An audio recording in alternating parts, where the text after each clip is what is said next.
camarades d'Afrique, enfin, ils se sont appelés. Ils se sont copons. Mais qu'est-ce qui s'est passé pour qu'ils s'appellent? Qui a appelé qui? Pour dire quoi? Et pourquoi il a appelé l'autre? Frère, qu'est-ce qu'ils se sont dit? Eh bien, bon, on va décortiquer. On va rentrer en profondeur. On va mettre le pied dans le plat. Chers camarades d'Afrique, je vais vous laisser écouter ici ce petit élément vidéo. Après, bien entendu, on va mettre les pieds dans le plat. On est parti. La Russie revendique ce dimanche la prise d'un nouveau village dans l'est de l'Ukraine. Près de 3 ans après le début de la guerre, l'avancée des troupes du Kremlin continue. Elles ont lancé une vaste offensive dans la région de Donetsk. Et c'est dans ce contexte que l'on apprend que Donald Trump et Vladimir Poutine auraient eu un ou plusieurs échanges téléphoniques pour évoquer la fin de la guerre. C'est ce qu'aurait confié le président américain à un journaliste du New York Post. Il y a quelques minutes, Donald Trump a fait savoir qu'il rencontrerait Vladimir Poutine le moment venu. Voilà. D'avoir un peu d'Afrique. Trump a appelé Poutine. C'est Trump qui a pris son téléphone pour appeler Poutine. Ça, c'est clair.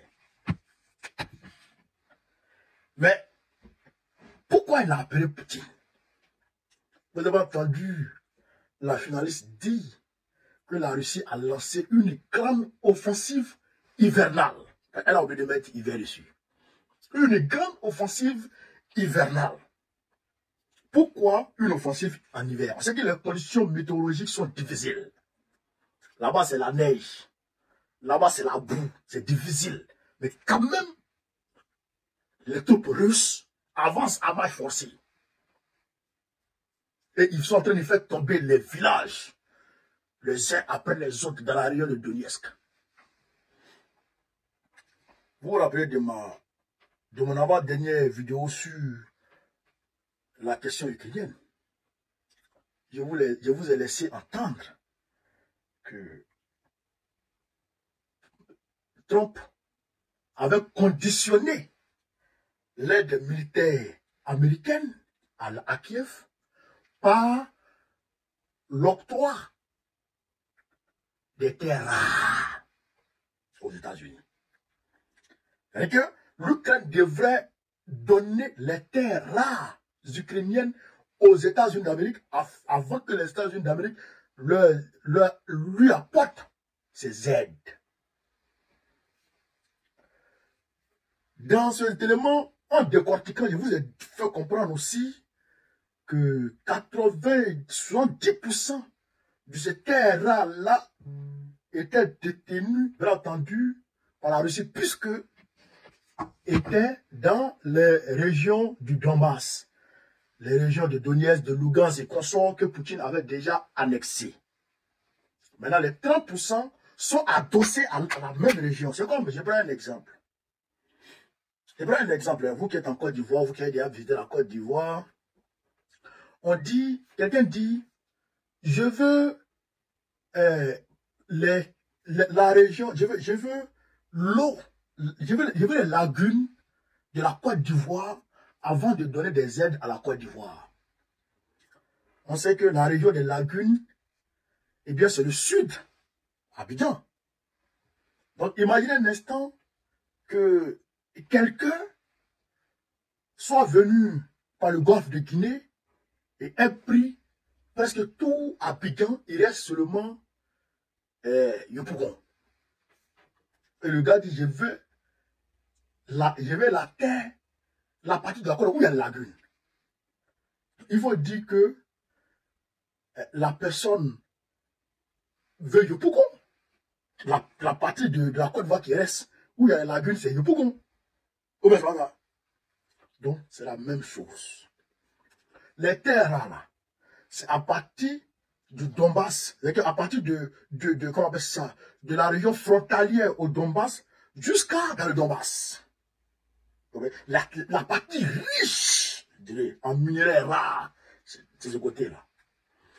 Donc, comme la Russie a commencé déjà à annexer ces territoires riches-là, donc, et qu'elle a appris que l'Ukraine va céder ces territoires, le reste de ces terres riche là, comment on appelle ça, aux États-Unis, alors la Russie met les bouchées doubles et commence à avancer, lance une opération, vaste opération, pour avancer et terminer d'annexer toutes les terres rares là, pour mettre ça maintenant sous, on va dire, son contrôle.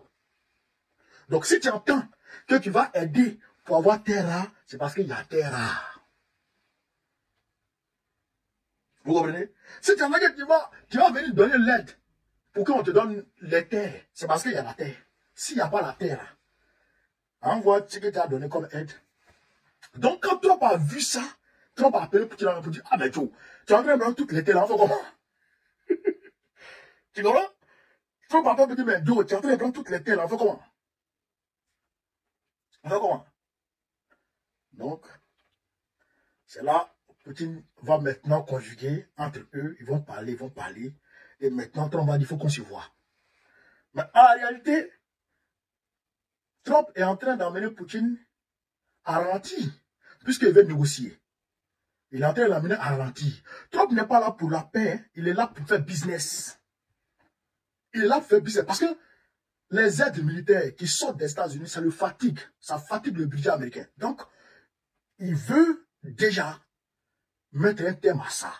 Mais, à défaut de pouvoir mettre un terme à ça, il donne en contrepartie de quelque chose qui va rapporter gros aux États-Unis. C'est-à-dire les terres rares. Les Biden, eux, ce qu'ils voulaient, c'était l'éradication de la Russie, c'est-à-dire créer des armes biologiques en Ukraine et puis les déverser sur les Russes. Et ils avaient essayé ça avec les Chinois et tout. Vous comprenez? Donc, Trump, lui va aller colo. Prendre les terres rares, les ressources naturelles, les minerais, on va dire, rares de l'Ukraine, travailler avec ça. Vous comprenez? Et donc, en contrepartie, il donne des aides. Mais si Poutine a fini d'annexer tout ça, et que c'est sous le contrôle maintenant des Russes, il n'y aura plus de terrain, donc il n'y aura plus d'aide militaire. Vous comprenez? Donc, Poutine sait. Il sait que c'est parce qu'il a lancé l'offensive et qu'il est en train de partir vite que Trump veut le retarder. Pour essayer éventuellement de négocier et puis maintenant avoir un peu de terrain. Et pourquoi pas éventuellement avoir la construction, le marché de la construction de l'Ukraine. De la reconstruction de l'Ukraine. Vous comprenez? Donc, voilà pourquoi Trump s'est empressé pour appeler Poutine. Et donc, je pense que Poutine ne va pas le laisser. Il va continuer. Lui aussi va jouer sur le temps. C'est pourquoi il dit, lui, Kospa et Zelensky. Pour pouvoir jouer sur le temps et pour pouvoir annexer le maximum de terres qu'il peut.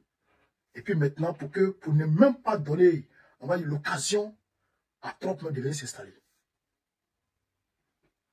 Vous comprenez? Parce que si vous regardez quelque chose, les États-Unis sont, c'est un État qui est co-dirigé. Elon Musk et Trump dirigent ensemble les États-Unis. Elon Musk, là, lui, c'est les métaux rares, là. Il fallait faire batterie, il fallait faire voiture électrique, et puis comment on appelle ça, ces ambitions inventionnistes qui mourit. C'est-à-dire que, je sais pas, il veut créer des choses dans l'espace, ou il veut créer un monde dans l'espace là-bas. Je ne sais pas, lui, son génie, là, il va jusqu'où. Mais en tout cas, partout où il y a les métaux, partout, c'est pourquoi vous voyez la guerre, comment on appelle ça, dans le Kivu, là, au Congo, là, vous voyez que les Rwandais sont en train d'avancer rapidement. Tout ça, c'est pour permettre de ravitailler l'industrie américaine en métaux rares. Tout ça.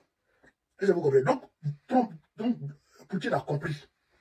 Et il sait que Poutine va s'amuser à jouer avec cette affaire. Parce que toute cette histoire de métaux rares, là, c'est Elon Musk qui est en train de pousser Trump à faire tout ça. Vous comprenez, non? Voilà. Donc, chers camarades pour l'Afrique, voilà un peu, en bref, ce qu'il pouvait dire sur cette vidéo. Alors, je vous invite à partager au maximum, à mettre les cœurs sur ce Vive l'Afrique libre, vive le panafricanisme, vive tous les plans panafricains. Babo, peut-être qu'on a notre prochain. Inch'Allah.